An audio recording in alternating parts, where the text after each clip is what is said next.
a nossa camarada Sabrina Fernandes, socióloga, professora, militante, ecossocialista. Muitíssimo obrigado pela sua presença aqui na reunião da Assembleia da Associação Popular dos Centros Socialistas. Obrigada, Glauber. Bom dia, camaradas. É um prazer estar aqui com vocês. Muito obrigada pelo convite coletivo. É muito mais gostoso, né, quando o convite é coletivo. Então, é muito bom poder participar. Eu confesso que eu estava acompanhando bem um pouco meio que por fora, não sei se alguns de vocês sabem, eu estou num período super intenso de pesquisa no momento, então estou vivendo numa bolha de pesquisa e não estou sabendo tanto do que está acontecendo, mas foi legal o contato do Glauber, porque eu parei, fui ler o texto que o Mascaro escreveu, fui olhar sobre o que está acontecendo e eu acho que a iniciativa é fantástica. E pelo que me relatam, então, está só crescendo, né? Então, isso é maravilhoso. E é isso que é necessário fazer nesse momento. Toda vez que a gente bate naquela tecla de que é necessário radicalizar, porque as pessoas entendem que as suas demandas são radicais, a gente só precisa trabalhar nessa tradução em como que isso se transforma em mobilização, como se transforma em mais organização. Então, eu acredito que vocês estão cumprindo um papel muito importante nisso. Resolvi trabalhar um pouco desse tema porque tem a ver com todos esses meses de muita pesquisa e também de algumas coisas que estão acontecendo no Brasil agora, que eu acho que é importante a gente chamar atenção, né? Nesse exato momento, a gente está passando por um processo de venda da Petrobras Biocombustível, e a Petrobras Biocombustível é uma subsidiária da Petrobras que cumpre um papel muito interessante no sentido de dar suporte também para a agricultura familiar e no sentido de disputar com o agronegócio tradicional brasileiro o próprio rumo do biocombustível, porque a maior parte do biocombustível que vem do agronegócio comum é voltado para a monocultura de soja, então é voltado para oleaginosas em monocultura, que isso gera um efeito global, que não é só no Brasil, um efeito global de que você vai ter essa monocultura de oleaginosas, e aí como a gente está falando de commodity, a gente está falando de mercado financeiro, isso afeta o preço dessas oleaginosas no mercado também. E aí é por isso que em muitos lugares, quando se fala de biocombustível, acaba se falando de um problema no preço dos alimentos também. Porque a gente está falando tanto do consumo in natura desses alimentos, ou beneficiamento, ou como esses alimentos são também matéria-prima para outros alimentos. Então, no próprio processo industrial, você vai ver que soja não é só para quem come soja in natura, ou não é só para animais, né, gado comendo ração, também não é só óleo de soja. Pega qualquer bolachinha aí de supermercado que você compra, tem leticina de soja nela. Então, a gente vai ter vários subprodutos que também são influenciados por conta dessa linha de biocombustíveis, que é voltada realmente para o mercado. E a Petrobras Biocombustível, há muito tempo, estava fazendo um trabalho muito interessante de fazer acordos com a agricultura familiar ao redor do Brasil, mas com muita força ali na região do Nordeste especificamente, e a gente está falando aqui de milhares de famílias da agricultura familiar, trabalhando com outros tipos de produção para biocombustível, por exemplo, a mamona. E a mamona é sensacional, porque a mamona, além de não competir nesse sentido com alimentos, a mamona leva a biocombustível de altíssima qualidade, então tem grandes pesquisas na Petrobras, na PBio, vou abreviar agora como PBio, na PBio em relação a isso. E a própria mamona, ela é considerada parte de um processo de revitalização do solo, quando a gente está tratando ali de áreas que foram degradadas. Então, para dentro da agroecologia, ela é muito importante. E o agronegócio não tem o menor interesse em mamona, porque mamona você não pode simplesmente sair ceifando de uma forma ou de outra. Então, o trabalho que estava sendo feito ali era muito importante nesse sentido de estar disputando tanto nos rumos do mercado interno de biocombustíveis e para externamente como o Brasil também exporta, mas também está disputando os rumos da pesquisa e os rumos de classe, de onde que é feita essa produção. Então, não por acaso, desde do golpe, com Temer, mas agora com o Guedes a coisa ficou muito mais pesada realmente, há um processo de desmonte da participação da Petrobras em iniciativas de energia renovável. Então, a gente está falando aqui de parques eólicos, de parques solares, vendidos assim a preço de banana, é ridículo. Mas a PBio é mais preocupante ainda, porque a gente não está falando de uma participação da Petrobras como investidora, como acionista em outros projetos. A gente está falando de uma subsidiária completa. Os trabalhadores da PBio são trabalhadores concursados.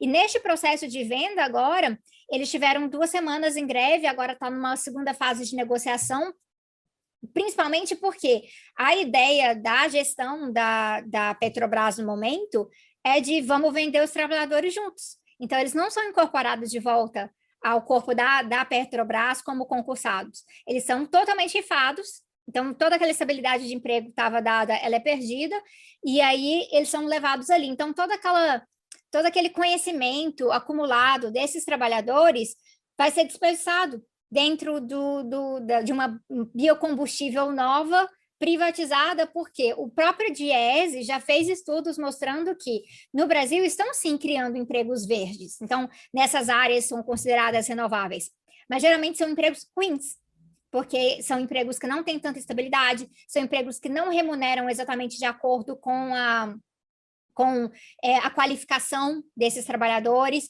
e empregos que não têm os mesmos benefícios, né? Falando de saúde, de férias, licença e coisas assim. Então, para a gente que tem uma preocupação com essa questão ecológica, e eu imagino que isso está cada vez mais presente, não somente porque a gente tem um governo abertamente antiecológico, que é o governo do Bolsonaro com o Salles, mas também porque a coisa está apertando, a coisa realmente está apertando, então mais pessoas estão entendendo que a nossa questão material, as coisas que a gente necessita no dia a dia, tudo isso tem a ver com ecologia. E aí a gente está tendo toda essa consciência ao mesmo tempo que está sendo tudo desmontado. E aí a gente não pode estar numa situação em que aquilo que é considerado um emprego que faz sentido para o futuro seja um emprego ruim. Que aí eu não quero trabalhar nesse setor, eu prefiro continuar me treinando aqui para óleo e gás, porque é um emprego ruim. E isso já é um problema que a gente tem num outro sentido, que é quando a gente fala que na hora de formar trabalhadores com capacidade técnica avançada em agricultura, porque a maior parte dos nossos cursos, né, de engenharia agrônoma, eles vão estar voltando as pessoas para o mercado da monocultura, do agronegócio, da Revolução Verde, né, que no caso a Revolução Verde aqui, esse verde aqui é de transgênico, ele é de agrotóxico, é de todas essas coisas, desde a década de 50 e 60 para cá, e a gente vai tendo ali um vácuo. Por quê? Porque não tem investimento suficiente para que a agricultura familiar possa absorver esses trabalhadores técnicos e crescer dessa forma também. Então, tem um projeto que é de desinvestimento no Brasil, que coloca que a agricultura familiar ela sempre vai estar para trás, ou que o investimento em renováveis ele é um investimento minoritário, ele está ali para preencher buraco. A norma do investimento público, ela ainda é uma norma voltada para as formas tradicionais de produção, que há anos nós entendemos algumas coisas sobre isso. Uma é que o planeta não vai dar conta. E a gente já tem várias evidências, a gente está falando de fatos científicos muito claros em relação a isso aí. E uma outra questão sobre isso é que essa lógica de produção que já existe, ela é uma lógica que está muito alinhada com a burguesia já muito bem estabelecida no Brasil. E é uma burguesia que, para a gente que estuda a questão da teoria marxista da dependência, que a gente olha para a questão, né, do capitalismo dependente no Brasil, o que fica claro para a gente? Essa burguesia não tem desenvolvimento do Brasil ali na sua prioridade. Ela quer ganhar dinheiro. Ela vai ganhar dinheiro com o que é absolutamente mais fácil para ela, com que ela não tem que investir em muita infraestrutura e, se possível, catar empréstimos baratos do governo para poder fazer aquela lógica de sempre, né, que é o público subsidiando o lucro do privado. Então, essa lógica tradicional de commodities no Brasil, ela é muito voltada para isso. E esse momento em que a gente tem, né, desde o Salles, ano passado, falando de passar a boiada e coisas assim, ficou muito claro para a gente que essa aliança está muito fortalecida. Então, o agronegócio, apesar da pandemia, cresceu muito nesse último período. Então, mas ao mesmo tempo, se engana quem acha que o PIB brasileiro depende do agronegócio. O PIB brasileiro depende de investimento, depende de várias áreas de serviços, de outras produções. Então, o agronegócio ele cresce muito, mas é possível a gente estar trabalhando de uma forma a fortalecer outros setores para que o agronegócio não tenha uma participação tão forte assim no mercado e, ao mesmo tempo, diversificando o que está sendo produzido ali. Porque o que acontece muito quando a gente fala, né, aquela a agricultura familiar que alimenta o Brasil, porque o agronegócio produz majoritariamente pensando em exportar. O que não vai dar para exportar, eles mantêm. Mas o que acontece? Vai gerando uma lógica de preços que o próprio agricultor familiar vai sendo tentado a entrar no agrotóxico, tentar numa semente transgênica, para poder competir com o preço de produção da economia de escala, né, dessas vantagens comparativas que o agronegócio acaba tendo. Então, a gente tem uns problemas de estrutura econômica no Brasil que a gente precisa lidar se a gente realmente quiser que o Brasil não seja para sempre só esse país do futuro, né? Como a gente discute isso muito na sociologia e na antropologia. O Brasil é eternamente o país do futuro, mas nunca chega. Essa questão tem tudo a ver com algumas dessas demandas de transição ecológica que estão muito presentes hoje. Só que elas têm que ser feitas com muito cuidado.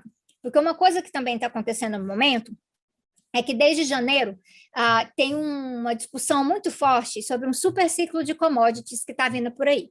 O Deutsche Bank lançou um relatório e aí outros think tanks começaram a lançar relatórios sobre isso também. E a partir disso ficou claro que alguns minérios, que a demanda cresceu muito por esses minérios.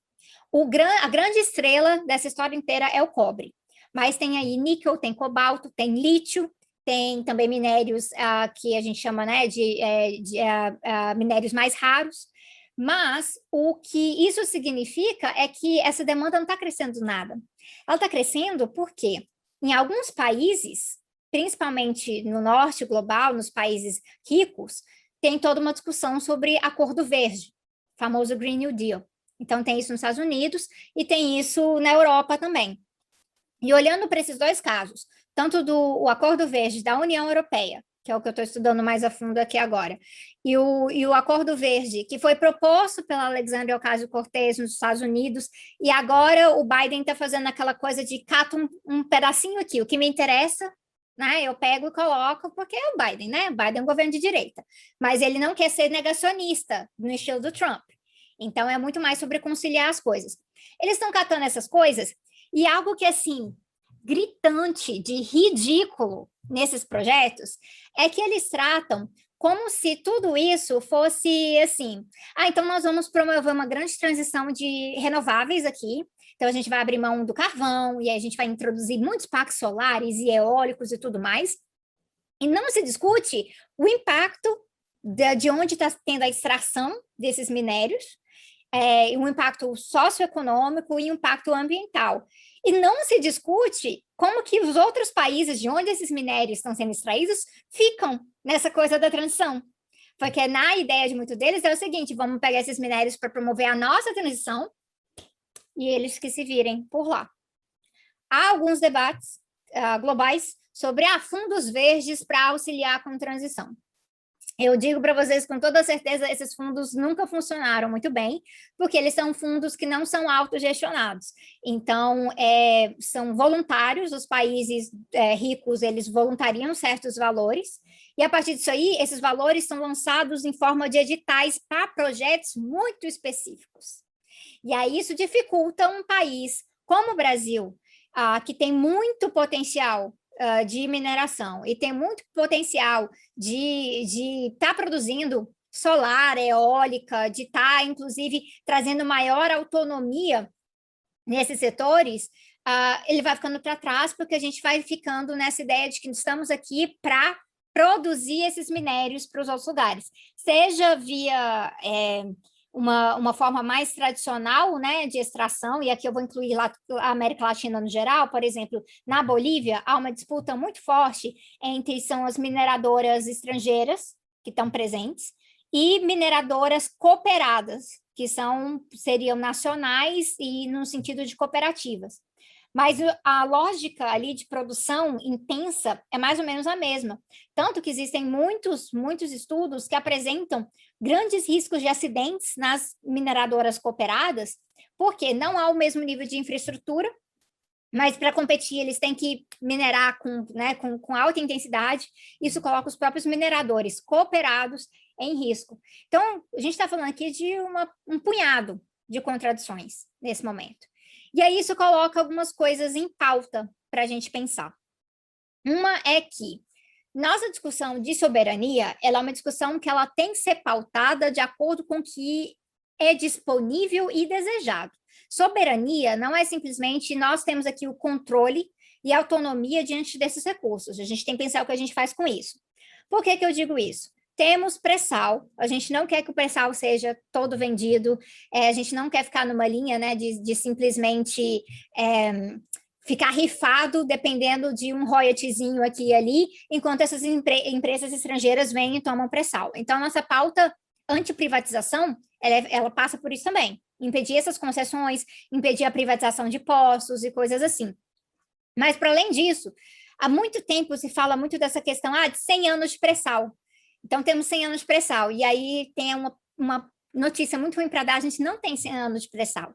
A gente olhar ali e calcular que podemos ter soberania energética, extraindo aquele pré-sal, refinando e utilizando ele por 100 anos, não significa que isso vai ser viável, porque a gente já está lidando com pressões atmosféricas e mudanças muito potentes e graves, que a gente é obrigado a fazer o cálculo. Para quanto de pré-sal que a gente tira e extrai, joga mais, a gente libera mais desses combustíveis fósseis na atmosfera, e quanto isso vai piorar também a nossa vida. Então, a nossa política energética, ela não pode ser uma política voltada simplesmente para um cálculo extremamente simplista de o que a gente está extraindo e quanto que a gente pode gastar. Porque essa parte do quanto a gente pode gastar, ela é totalmente moderada por outros fatores também. E isso é o que a gente trabalha muito na ecologia marxista, a partir de uma discussão que o Marx fez no Capital, volume 3, ali ele está tratando principalmente de fertilidade do solo, mas é uma discussão que ela vai se ampliando. E aí ele vai falar da questão de regular o nosso metabolismo com o metabolismo da natureza. Então, a gente vive uma era que a gente chama de era de ruptura metabólica. Os tempos não se encaixam mais. Nós estamos extraindo, poluindo, produzindo num ritmo dentro do sistema capitalista, e claro, com as suas enormes desigualdades entre o sul global e o norte global, num ritmo que a natureza não se recupera, e num ritmo que está gerando efeitos que não são efeitos lineares, gente, não é assim, para cada molécula que a gente joga na atmosfera de dióxido de carbono, joga para lá e aí vai ter um fator X. Não, essas coisas, na verdade, elas vão ter um efeito composto. Então, se a gente falando de efeito composto aqui, pode ser que algumas projeções que sejam mais otimistas, daqui 2 anos elas não sejam mais.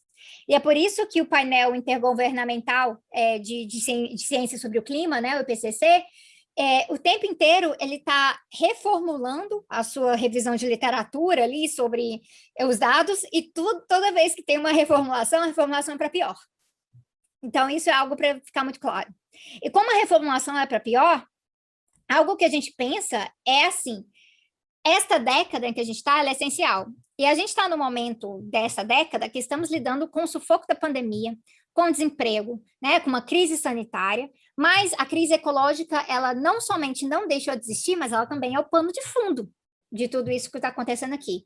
Porque aí eu recomendo muitíssimo a leitura do Pandemia, né, e Agronegócio, do Rob Wallace, que saiu pela editora Elefante. É um livro grosso, mas compensa muito se a gente quer compreender essas conexões.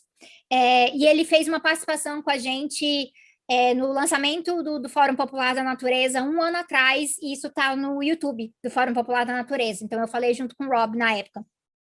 Há uma ligação entre o aumento de epidemias e de um potencial pandêmico com perda de biodiversidade, com alteração do clima, com destruição de biomas e também com a própria questão do agronegócio na exploração em massa de animais, cada vez mais confinados, com o uso de antibióticos e coisas assim. Então, a gente vai vendo que essas coisas são muito relacionadas. Isso para a gente já faz a gente pensar, do jeito que está, não vai dar para ficar. Isso já fica um pouco mais complicado. Mas e aí, como é que a coisa fica? a gente tem que pensar num fator. Soberania não pode ser algo que a gente pensa soberania em décadas. Soberania, a gente tem que planejar soberania. Então, soberania tem que ser algo que a gente planeja para séculos. Para séculos. É por isso que na tradição socialista a gente adora um bom planejamento. Então, entrar em questões de planejamento local, planejamento em várias escalas, porque planejamento ajuda que a gente entenda que são vários fatores ao mesmo tempo e eles precisam estar coordenados de alguma forma. Então, se a gente está falando aqui de uma transição energética, a gente está falando que... Então tá, gente, se alguém chegar aqui falando assim, acabou o pré-sal, não pode explorar mais petróleo no Brasil amanhã, acabou. A gente vai ter um apagão, isso faz a economia quebra, a gente vai ter problemas gravíssimos de energia, disso aí, né? Então, não é uma boa ideia que isso ocorra. Por isso que a gente usa o termo realmente transição aqui. E a transição, uma das formas que isso é muito trabalhado é possível coordenar, e a gente tem, por exemplo, economistas trabalhando com engenheiros, gente fantástica no IPEA, em vários lugares, que conseguem fazer planejamento sobre para quanto se explora disso aqui, porque vai gerar tanto de energia, que vai ir para tantos setores, e aí o que a gente gera com a partir daquilo ali, a gente transforma em investimento em renovável neste outro setor. E aí a gente vai tendo um processo que é de segurar a situação e expandir em outras áreas. O que também passa por uma discussão sobre como isso fica em relação aos nossos vizinhos, porque essa discussão sobre mineração, sobre petróleo, ela é uma discussão que tem tudo a ver com a América Latina no geral, e aqui com muita ênfase falando ali do Triângulo do Lítio. Então, a gente está falando de Bolívia, de Chile e de Argentina.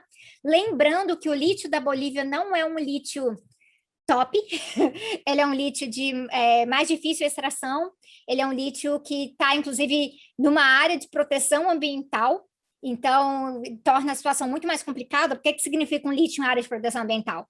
Que é uma área que, se você for destruir por conta do lítio, vai gerar impactos negativos também, porque você vai estar perdendo ali estoque de carbono, você vai atrapalhar a lógica do ciclo hidrológico, né, o padrão de chuvas, tem várias coisas em relação a isso, mas também outros minérios, né, tem cassiterita, alumínio, até mesmo petróleo, quando a gente está falando do Equador novamente, Venezuela. Então, isso tem trazido muito para a gente, como a questão, para a gente, precisa ser uma questão de diversificação e uma questão de uma pauta absoluta de empresas estrangeiras saiam daqui, porque toda a sua lógica de política de preços é uma lógica voltada para o mercado, e não é uma lógica em que a gente poderia estar fazendo o seguinte: sim, nós vamos fornecer tanto de cobre, falando da América Latina em geral, tanto de cobre, de ferro, de lítio, para esses outros países, primeiro garantindo que a gente vai precisar de uma quantidade X para o investimento X na nossa área, na nossa transição energética. Atualmente, não é isso que existe. E mesmo em lugares, por exemplo, em que o Lúcio, na Bolívia, tem falado sobre essa questão de investir, né, na solar propriamente, mas não está tendo coordenação. É muito assim, vamos fazer uns painéis, vamos fazer uns parques solares. Isso vai entrando em outras contradições. Por quê? Uma coisa, a gente está trabalhando com autonomia energética para a população, que é valorizar você ter novas moradias, quando forem criadas, moradias sejam mais eficientes de forma energética, então que elas sejam mais frescas quando está calor e mais quentinhas quando está frio. E isso é possível, mas não é a lógica de produção de moradia popular no momento. E também uma questão de que é muito mais fácil você instalar uma pequena lógica de produção solar em cima da casa de alguém e mantendo ela ligada à rede elétrica para os momentos de intermitência, ou seja, quando está nublado, quando está chovendo e coisas assim, do que você fazer parques solares gigantes, tendo que desmatar para isso, e aí ter que ligar em redes de transmissão muito mais pesadas, que você vai necessitar inversores, transmissores, muito mais coisas de investimento de infraestrutura que fica muito mais caro. Então, a nossa diversificação, ela é uma diversificação que também tem que passar pela autonomia da população. E é por isso, quando a gente estava vendo a questão, né, do apagão no Amapá, mas principalmente em Macapá, se via muito que quem mais ficou prejudicado foi a população pobre. Por quê? Porque ela depende somente ali da rede elétrica, mas nos bairros de classe média alta para cima, muita gente tinha painel próprio em casa, então estavam lá, estavam ligados à sua própria rede. E a gente coloca, por exemplo, Roraima nesse jogo, porque Roraima nem na rede nacional está ligada. Por muito tempo, o que aconteceu é que Roraima puxava a sua energia elétrica da Venezuela, de uma das hidrelétricas da Venezuela, mas o bloqueio imperialista contra a Venezuela atrapalhou com a própria manutenção dessa hidrelétrica, então a Venezuela perdeu turbinas nessa hidrelétrica, e com também a situação com o governo Bolsonaro, a coisa foi ficando cada vez mais grave, que a Venezuela falou assim, para evitar um próprio apagão nosso, a gente não vai conseguir mais estar vendendo essa eletricidade para Roraima. Aí a Roraima está queimando combustível todo dia, num valor aí que às vezes fica em 2 e 3 milhões de reais por dia. E é em uma das formas de produção de energia elétrica mais danosas em termos de gases de efeito estufa. O que a gente está vendo, então, que está uma bagunça, porque os países ricos estão aí com seus grandes programas verdes e maravilhosos, e olha aí, vai ser tudo bonitinho, um monte de usina eólica também, ou agora estão falando de hidrogênio, ainda tem muita discussão sobre nuclear, mas nuclear é mais complicado, um outro dia a gente conversa sobre os detalhes sobre a questão do nuclear, mas o que isso se coloca realmente é que essa é uma discussão que eles fazem como se fosse meramente doméstica, e eles estão colocando dinheiro nisso, e as empresas estão investindo nisso aí, e o mercado financeiro está de olho, porque mesmo que não venha um super ciclo, está vindo um boom mais aguçado para certos minérios. E aí, com isso aí, como é que fica a gente? Na mesma lógica do capitalismo dependente de sempre? Ficam arrancando tudo que é nosso, leva para lá, e quando é a nossa vez, sai mais caro. E aí, por isso que muita gente que tem trabalhado nessa área, a gente tem discutido como que a gente negocia essas questões de, por exemplo, como se fosse a questão do investimento. Vocês tá todo mundo sabendo do debate sobre o apartheid da vacina. A gente tem um apartheid da vacina. Países com vacina demais, Estados Unidos já está assim, está sobrando, né? Vamos mandar um pouco para lá, um para cá, porque agora que a gente já garantiu o nosso. Então, na Alemanha tem tanto discurso anti-vacina que para poder vacinar as pessoas, eles já estão vacinando adolescentes a partir de 12 anos, para pelo menos falar, tem que vacinar, porque né, tem esse monte de vacina. E, enquanto isso, vai faltando em outros lugares. Em outros lugares, não é só porque tem um governo Bolsonaro que não responde à Pfizer. Em outros lugares, é porque não chega, porque é cara, porque tem patente, tem propriedade intelectual.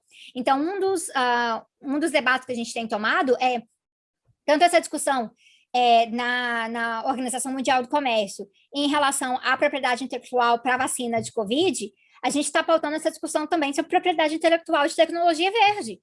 Porque a maior parte das patentes que foram lançadas nos últimos anos em relação a renováveis, elas estão no setor privado automobilístico. Então, isso complica muito a situação, porque o setor privado automobilístico, gente, não é para a gente ter um monte de ônibus verde, não. É para Tesla, é para os carros de luxo que a Audi está lançando agora. Então, não é voltado para os interesses soberanos da população, é voltado para os interesses do mercado. A gente precisa tirar essa pesquisa da mão dessa galera, essa pesquisa precisa estar sendo majoritariamente pública, e onde ela é privada, a gente precisa socializar esse conhecimento, essa tecnologia, e é por isso que os grandes bilionários do momento estão totalmente contra isso. E assim, olhando bem propriamente para Bill Gates, para Elon Musk e para Jeff Bezos, todos estão investindo nessa área. Todos, porque isso está dando muito dinheiro. O capitalismo verde está muito empolgado nesse momento, muito empolgado. E aí, para finalizar e abrir para as perguntas, que eu já vi pelo chat, tem muita pergunta que vai ir por aí, a gente pode se aprofundar, algo que a gente precisa pensar é que a América Latina não pode ficar por fora desse esforço de, olha, eles estão fazendo seus planos de transição, qual que é o nosso? E há algumas iniciativas que estão sendo boladas aqui e ali, então, por exemplo, tem o Pacto do Ecossocial do Sul, na Argentina, tem uma discussão que está sendo no Brasil agora, que o Fórum Popular da Natureza, a gente está envolvido, tentando bolar o que seria uma transição ecossocial no Brasil. Então, tem iniciativas que estão surgindo aqui e ali, mas a gente precisa de algo mais robusto, com mais participação, mais diversidade, para não ficar só os né, os ambientalistas e os ecólogos. Tem que ser todo mundo envolvido nessa tarefa, porque é algo que passa por absolutamente todas as demandas. Esse aumento no desmatamento, que não é só na Amazônia, a gente está falando de todos os biomas, o Brasil, pampas um pouco menos, mas todos praticamente muito prejudicados, é uma questão de que você olha principalmente para o Cerrado, a região ali de Matopiba, o que já aconteceu com a Mata Atlântica, e olha para a nossa Amazônia, né? A gente vai olhando pela situação inteira, a gente encontra desmatamento suficiente que está alterando o padrão hidrológico. E se altera o padrão hidrológico, a gente está vendo aí todo mundo alertando, vem um período de seca forte. E aí eu abri o jornal essa semana, e os jornais estão assim, talvez a gente tenha apagão que nem na época da FHC. Olha o nível da coisa, por quê? Não dá para a gente depender só de biodiesel, não dá para a gente depender só de hidrelétrica. A gente tem que ter uma matriz energética diversificada para evitar essas coisas. E a gente precisa barrar esse nível de desmatamento, porque já existem estudos, inclusive, que estão suspeitando que a Amazônia não seja mais um espaço de estoque de carbono, que hoje em dia ela já esteja emitindo mais do que ela armazena por conta do nível de desmatamento. Então, essas são coisas que os impactos vão sendo, né? A gente sente, por exemplo, com esse risco do apagão agora, mas daqui 5 anos é pior, daqui 10 anos é pior, daqui 15 anos é pior. Então, toda essa discussão que a gente quer fazer agora de um país pós-Bolsonaro, ela precisa passar por isso também. E é uma discussão que acarreta a discussão sobre geração de empregos. Então, eu já até conversei bem brevemente com o Glauber sobre isso, né? Como que um projeto de garantia de empregos no Brasil pode ser um projeto que possa ser voltado também para a gente estar criando empregos nos lugares que a gente precisa, nos lugares que vão garantir essa soberania diversificada. E como que a gente pode garantir, por exemplo, que com o crescimento de serviços públicos, isso gere uma demanda diferenciada que não seja por coisas que quebram facilmente, que não sejam por coisas que poluem tão facilmente. Então, o Andreas Malm, ele escreveu um livro falando sobre comunismo de guerra, então pegando algumas medidas da época do comunismo de guerra da União Soviética e tentando ver o que dava para extrapolar para a gente pensar a questão da ação climática. E aí ele fala assim, gente, faz muito mais sentido a gente jogar muito dinheiro e ter muito show, teatro, muita coisa cultural na rua, do que um monte de gente comprando geringonça o tempo inteiro. Porque isso é algo que beneficia mais gente, da mesma forma que se você tem mais ônibus, isso beneficia mais gente do que cada um tendo o próprio carro. Então, a gente está falando aqui de uma transformação de matriz que exige um nível de planejamento que não é um planejamento simplesmente falando a gente quer crescer o setor X e crescer o setor Y. A gente está falando de coordenação. E essa coordenação ela tem que ser muito apurada, porque ela vai passar por Brasil, por a nossa conexão com a América Latina, como tanto a gente partilha ecossistemas com a América Latina toda, mas também como eles são os nossos parceiros prioritários comerciais também, e aí, a partir disso aí, garantir que esses planos que estão acontecendo nos países ricos não sejam planos que aprofundem uma nova fase do imperialismo ecológico. Então, a discussão de imperialismo ecológico ela vem na verdade, algumas pessoas falam 1450, mas desde 900, na verdade, porque a gente fala de expansão biológica e depois entra na área específica do imperialismo capitalista. E por muito tempo foi sobre isso. Foi sobre superexploração da força de trabalho nos países periféricos, com a superexploração da natureza nesses locais também. E agora, a diferença é que eles querem continuar fazendo essas duas mesmas coisas, mas falando que é por uma razão boa, porque é por uma razão verde, porque é para promover a transição ecológica em um outro lugar. Então, a gente tem falado que assim, é a fase verde do imperialismo ecológico. Então, se a gente fosse anti-imperialista de verdade, não dá para ignorar isso, nem dá para sair falando coisa que, mas a gente depende do petróleo. E o que fazer? Tem muita gente trabalhando com isso, vamos ouvir essas pessoas, tem muita pesquisa, para que a gente possa sair dessa dependência do petróleo, porque saindo da dependência do petróleo, a gente garante que a nossa discussão de soberania não seja só 1 década, 2 décadas, que a gente esteja realmente pensando adiante qual que é a sustentabilidade e a autonomia que a gente consegue manter o máximo de tempo possível, trazendo, inclusive, a nossa garantia básica de que, num processo revolucionário, a gente esteja menos vulnerável em relação, por exemplo, a um bloqueio capitalista, porque a gente vai ter mais produção interna, a gente vai estar mais preparado tecnologicamente também.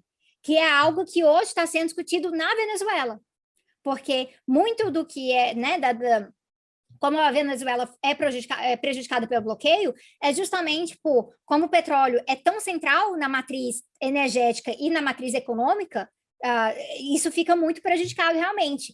Mas aí discussões de como que a gente diversifica, isso auxilia na autonomia, isso nos traz maior resiliência, melhora a nossa defesa contra essas armas antirrevolucionárias que podem surgir vindo dos imperialistas num processo revolucionário da Revolução Brasileira e Latino-Americana.